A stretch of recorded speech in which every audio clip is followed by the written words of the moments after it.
नमस्कार मित्रांनो, मी ओमकार. आज स्वागत करतो तुमच्या आजच्या मॅथच्या क्लासमध्ये. आज आपण बघूया subtraction of algebraic expression. Last याच्यामध्ये आपण ॲडिशन ऑफ अल्जेब्रिक एक्सप्रेशन बघितलं होतं. आज आपण बघू सबट्रॅक्शन ऑफ अल्जेब्रिक एक्सप्रेशन. त्यामध्ये पण दोन मेथड आहे, एक हॉरिझॉन्टल अरेंजमेंट आणि एक व्हर्टिकल अरेंजमेंट. आपण एक एक्झाम्पल घेतलं आहे 16x + 23y + 12z. नंतर सेकंड एक्सप्रेशन आहे 9x - 27y + 14z.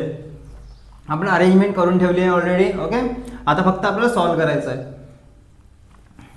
First of all आपण इथे मायनस आहे तर आपण कन्फ्यूज नाही व्हायला, पहिले आपण साईन्स आपण अरेंज करून घेऊया. ठीक आहे, फर्स्ट एक्सप्रेशन जसे तसंच येणार 16x + 23y + 12z.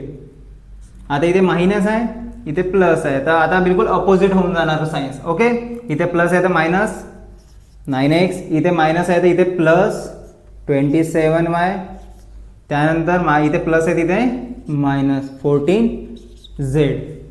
ओके, आता काय करायचं, आपण सेम व्हेरिएबल्सवाले टर्म्स सोबत आणायचे. 16x प्लस इथे मायनस येणार मायनस, त्यानंतर 23y वाली टर्म प्लस 27y, नंतर प्लस 12z, त्यानंतर 14z. आता आपल्याला कॅल्क्युलेशन करायचं आहे. x वाले आले, y z. 16 मधून 9 गेले, 7x + 23 + 27 50y, त्यानंतर प्लस मायनस मायनस मोठ्या संख्येचं चिन्ह म्हणून -2z. राईट. आता आपण बघूया वर्टिकल नुसार. फर्स्ट आपण बघूया कुठे कोणतं काय सिम्बॉल्स येणार. त्याचा मायनस मायनस इथे प्लस येऊन जाणार. राईट, इथे प्लस आहे इथे मायनस. ओके, आपण इथे बघितलं होतं सेम. आता आपण अरेंजमेंट करून टाकली आहे, फक्त आता मायनस करण्याचं आहे. 16 - 9 7x, इथे प्लस 23 + 50y प्लस मायनस येणार, प्लस मायनस मायनस -2z. बघितलं, आपलं सेमच आलं आन्सर, म्हणजे आपलं आन्सर राईट आहे. ओके, आता आपण बघू प्रॅक्टिस सेट 34. आपण फर्स्ट हे बघूया, subtract the second expression from the first. म्हणजे सेकंड एक्सप्रेशन आपल्याला फर्स्टमधून सबट्रॅक्ट करायचं आहे, मायनस करायचं आहे. तर आपण पहिले लिहून घेऊ. 4xy - 9z - 3xy - 16z.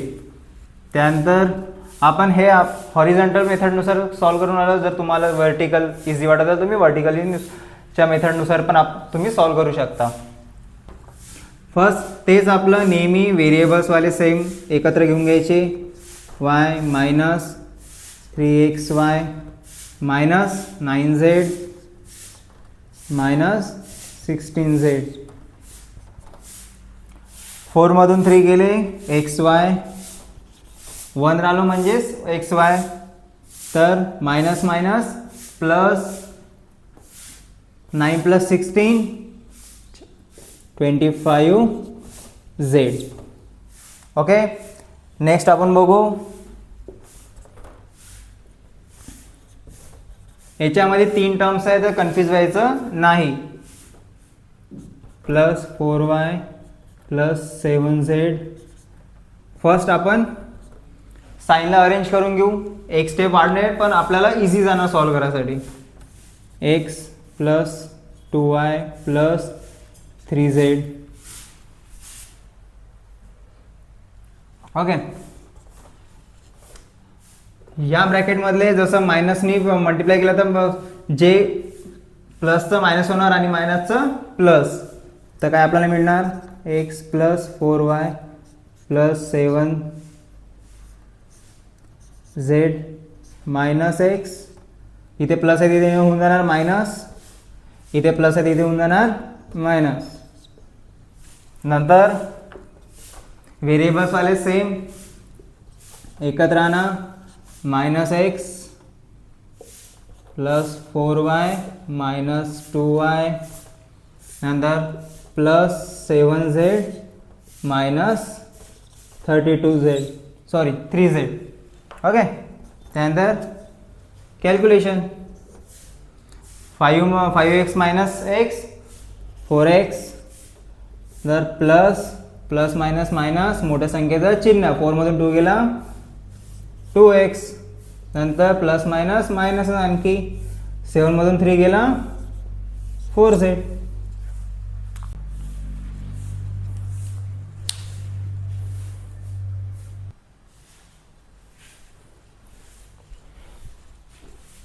Okay, आता आपण थर्ड एक्झाम्पल बघू. फर्स्ट स्टेप तेच, पहिले मायनस आपण साईनला अरेंजमेंट करून घ्यायचं जेणेकरून आपल्याला कन्फ्युजन नाही होणार. Square minus 26x² minus 8xy 70y square. मायनसमुळे काय होऊन जाणार, मायनसचं प्लस होऊन जाणार, म्हणजे अपोजिट होऊन जाणार. जे 14x² plus 8xy plus 3y² minus 26x², इथे मायनस आहे इथे प्लस होऊन जाणार 8xy, त्यानंतर प्लस 17y². त्यानंतर आपण काय करतो, जे व्हेरिएबल सेम आहे, जे व्हेरिएबल सेम वाले टर्म्स आहे ते आपण एकत्र घेऊन घेतो. 4x², आणखी कुठे दिसून राहिला का आपल्याला 4x², इथे आहे 2x, त्यानंतर plus 8xy 8x plus 8xy, त्यानंतर आहे y² ची टर्म 3y² प्लस 17y². आले सर्व व्हेरिएबल सेम व्हेरिएबल वाले टर्म्स एकत्र. आता त्यांचं calculation 14 minus 26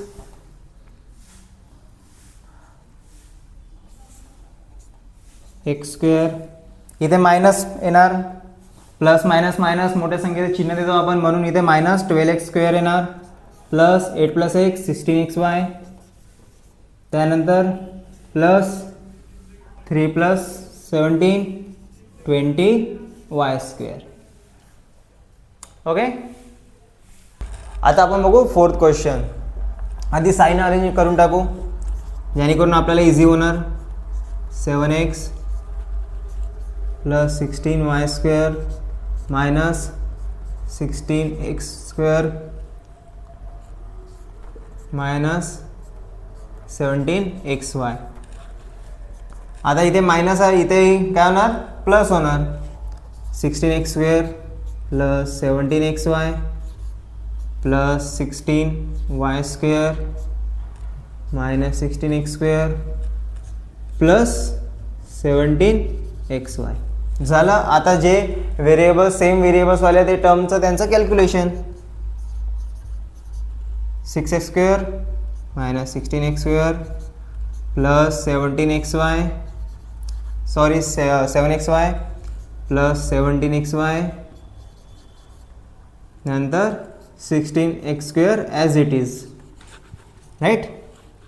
plus minus minus मोठ्या नंबरचं साईन देतो आपण, म्हणजे इथे काय येणार 10x² प्लस 7 प्लस 14 24xy, त्यानंतर 16y² ॲज इट इज. आता बघू आपण फिफ्थ क्वेश्चन म्हणजे लास्ट क्वेश्चन. आता आपण हे स्टेप कशासाठी नेहमी करून राहिलो, जेणेकरून आपल्याला कन्फ्युजन नाही व्हायला म्हणून. Okay, 16z minus 19y minus 14z plus 16x, 4x 16z minus 19y, इथे मायनस आहे तर आता काय होणार प्लस, प्लस 14z, इथे प्लस आहे इथे होणार मायनस, मायनस 16x. आता जे व्हेरिएबल्सवाले सेम व्हेरिएबल टर्म आहे ते एकत्र 4x प्लस इथे मायनस येणार -16x, त्यानंतर z 16z plus 14z, वायची term आहे का आणखी कोणती नाही म्हणून ॲज इट इज. आता कॅल्क्युलेशन प्लस मायनस मायनस मोठ्या संख्येचं चिन्ह म्हणजेच -12x plus 16 plus 14 30z 19y as it is. Okay, तर याच प्रकारे आपला प्रॅक्टिस सेट 34 संपला आहे. आता आपण बघू मल्टिप्लिकेशन ऑफ अल्जेब्रिक एक्सप्रेशन. आता आपण बघू मल्टिप्लिकेशन ऑफ अल्जेब्रिक एक्सप्रेशन. त्यामध्ये फर्स्ट पॉईंट आहे आपला multiplication of monomial by a monomial. तर इथे आपण दोन एक्झाम्पल घेतले 3x × 12. जेव्हा कधी आपण दोन मोनोमियलचं मल्टिप्लिकेशन करतो तेव्हा काय करायचं, फर्स्ट कोएफिशियंटचं मल्टिप्लिकेशन करायचं, त्यानंतर व्हेरिएबलचं करायचं. फर्स्ट कोएफिशियंट म्हणजे 3 × 12, नंतर व्हेरिएबलचं x × y म्हणजेच 3 × 12 36, x × y xy. हे एक झालं सॉल्व. सेकंड बघू आपण आता. आधी काय कोएफिशियंट त्यानंतर व्हेरिएबल -12 × 3 × x × y² म्हणजेच 12 × 3 -36 x × y xy². हे झालं सॉल्व. राईट. आता आपण बघू multiplication of binomial bye monomial. इथे काय आहे, एक टर्म जे बायनोमियल आहे एक आहे मोनोमियल. तर याआधी काय करायचं आपल्याला एक्सनी x प्लस वायला मल्टिप्लिकेशन करायचं आहे. तर काय करायचं, पहिले एक्सनी एक्सला मल्टिप्लाय करायचं, x × x यांनी एक्सला मल्टिप्लाय केलं. आता मदत काय आहे, प्लस ॲज इट इज एक्सनी वायला करून टाका. आता x × y x × x x² plus xy. झालं सॉल्व. ओके, आता आपण बघू सेकंडवालं.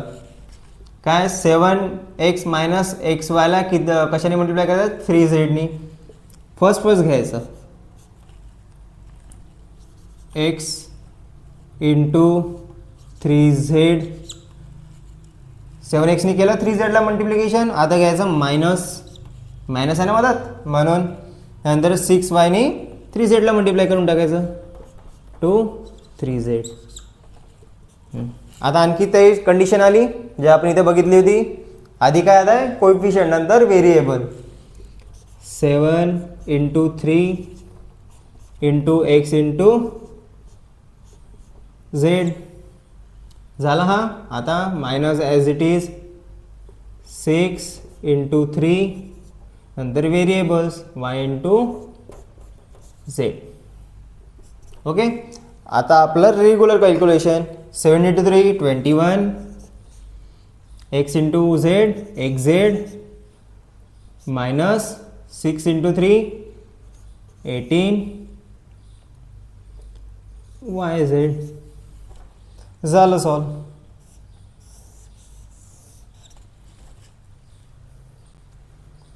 आता आपण बघू नेक्स्ट पॉईंट. आपला थर्ड पॉईंट आहे मल्टिप्लिकेशन बायनोमियल बाय बायनोमियल. तर आपण एक एक्झाम्पल घेतलं आहे, आपण बघू आता सॉल्व करून. या एक्सप्रेशनला सेकंडवाल्या एक्सप्रेशनला मल्टिप्लिकेशन करायचं आहे. तर आपण फर्स्ट काय करायचं, एक इथचा टर्म घ्यायचा 3x × 5x plus 7y. 3x ने मल्टिप्लाय केलं पूर्ण ब्रॅकेटला. आता 4xची वारी, 4yची वारी. आता 4y × ही bracket second expression 7y. Right. आता ही स्टेप आपण आधी बघितली होती 3x into 5x 3x into 5x हा plus as it is 3x into 7y right. या एक्सप्रेशनचं काम झालं. आता second expression 4y into 5x नंतर plus as it is 4y into 7y 4y into 7y. आता calculation right. 3x into 5y 15 3 into 5 15 x into x x square right plus 3 into 7 21 x into y x y. आपण आधीच म्हटलं होतं first काय करायचं कोएफिशियंटचा multiplication नंतर व्हेरिएबलचं multiplication right. आता आपण बघू 4 into 5 20 y into x Y x त्यानंतर 4 इंटू 7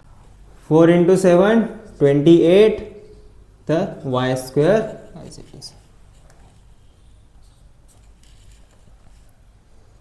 आता आपण बघू इथे दिसत आहे ना दोन टर्म सारख्या सारख्या 21 याचा व्हेरिएबल्स सारखा आहे एक्स वाय यांचा प्लस करून टाकू आपण plus 21 plus 20 41 x y plus 28 y square right. ह्याला आपला ॲन्सर. आता बघू आपण प्रॅक्टिस सेट 35. फर्स्ट आपण एक्झाम्पल घेतला आहे 16x इंटू 18x. आपण काय म्हटलं होतं फर्स्ट कोइफिशियंटचा मल्टिप्लिकेशन नंतर व्हेरिएबलचा मल्टिप्लिकेशन. तर 16 इंटू 18 नंतर व्हेरिएबल्स x इंटू x नंतर y इंटू y. 16 इंटू 18 288 त्यानंतर x into x x square y into y y square right. आता आपण सेकंड बघू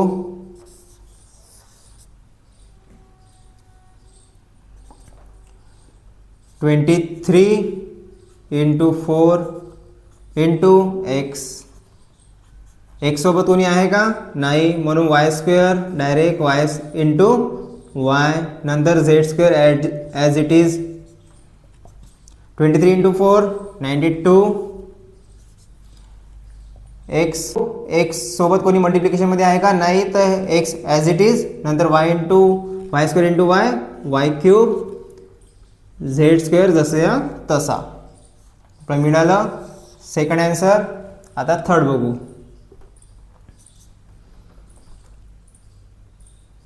आता 4 सीनी या दोघाला पण मल्टिप्लिकेशन करायचं आहे तर मग काय करायचं एकाने मल्टिप्लाय करायचं म्हणजे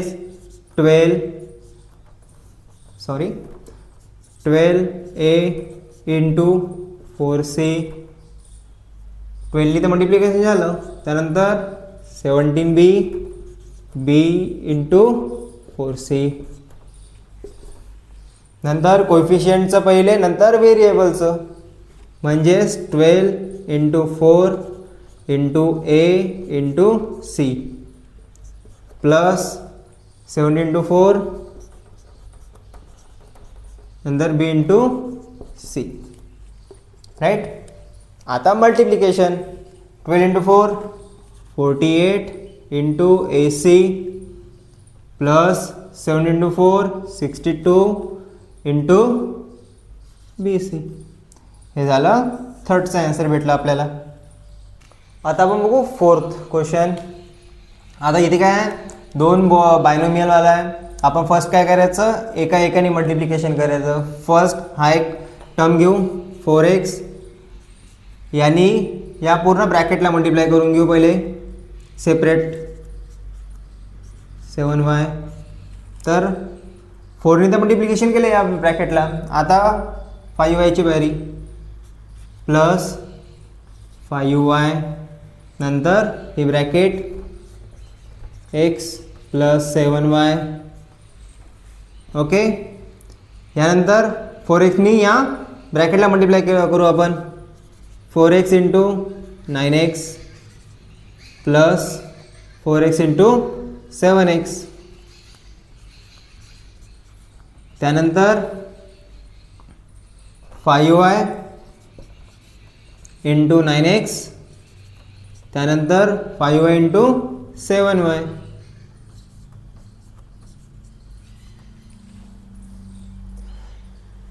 झालं सेपरेट. जर तुम्हाला कन्फ्युजन होत असेल तर तुम्ही थोडा थोडा पार्ट करून पण सॉल्व करू शकता, जेणेकरून तुम्हाला कन्फ्युजन नाही होणार. ओके, आता आपण बघू एक एक याचं मल्टिप्लिकेशन करून घेऊ. मला कन्फ्युजन होते म्हणून मी अंडरलाईन करून घेतो, जेणेकरून माझं कॅल्क्युलेशन मला इझी वाटते सॉल्व करायसाठी. जसं तुम्ही पण करू शकता. सॉल्व करू. 4 into 9 36, x into x x square plus 4 7 7 4 जा 28, x into Y x y plus 5 into 9 45, y into x x y plus 5 into 7 35, y into Y Y square. झालं सॉल्व. आता आपण ते बघून राहिलो आहे की व्हेरिएबल सेम आहे. व्हेरिएबल सेम आहे म्हणजे आपण या दोन टर्मचा प्लस करू शकतो. 36 x square as it is, 28 plus 45, 8 plus 5 13, 1 carry 7 x y plus 35 Y square. झालं सॉल्व. हे मिळालं आपल्याला आन्सर. तर आपण आता बघू लास्ट क्वेश्चन. लास्ट क्वेश्चनमध्ये काय दिलं आहे? A rectangle is 8x plus 5 centimetre long and 5x plus 3 centimetre broad. Find the area. तर आपल्याला इथे एरिया फाइंड करायचा आहे. तर आपल्याला फर्स्ट रेक्टँगलचा एरियाचा फॉर्म्युला लिहून टाकू. Area of rectangle length into breadth. Okay, त्यानंतर व्हॅल्यू पुट करून टाका. लेंथची value 8x plus 5 into breadth 5x plus 3. आता मल्टिप्लिकेशन दोघांचं. फर्स्ट 8xनी या एक्सप्रेशनला मल्टिप्लिकेशन करू. 8x इंटू 5x प्लस 3, त्यानंतर 5नी मल्टिप्लिकेशन करू इंटू 5x प्लस 3. आता 8xनी 5xला मल्टिप्लिकेशन करा. 8x plus 5 8 plus 5 40, x into x x square. मधात कोणतं साईन आहे? प्लसचं. 8 3 जा 24, x ॲज इट इज, नंतर plus 5 into 5 25, 25 x as it is, नंतर 5 इंटू 3 50. आता बघू आपण सारखे व्हेरिएबलवाले कोणते टर्म्स आहे. 24 आणि 25. 40 कडे एक्स स्क्वेअर आहे, सारखे आहे का? नाही आहे. तर 40 x square as it is plus 24 plus 25 49 x 15 as it is. हे झाला आपला आन्सर. आन्सर इथे कंप्लीट झालं का? नाही. आपल्याला एरिया सांगावं लागेल सेंटेन्समध्ये. तर area is 14x square plus 49x plus 50. ठीक आहे. इथे युनिट काय ना? Square centimetre. Square centimetre. हे झालं तुमचं आन्सर. तर याच प्रकारे आपला प्रॅक्टिस सेट 35 इथे संपून राहिला आहे. मित्रांनो, हा तुमचा बेसिक आहे. समोर पण तुम्हाला अल्जेब्रिक एक्सप्रेशन येणार, पण हा बेसिक आहे. तर तुम्ही याच्यामध्ये नीट प्रॅक्टिस करा, बघा जेणेकरून तुम्हाला समोर हेल्प होणार. जर तुम्हाला हा व्हिडिओ आवडला असेल तर प्लीज लाईक करा, सबस्क्राईब करा आणि शेअर करा तुमच्या मित्रांना. थँक्यू.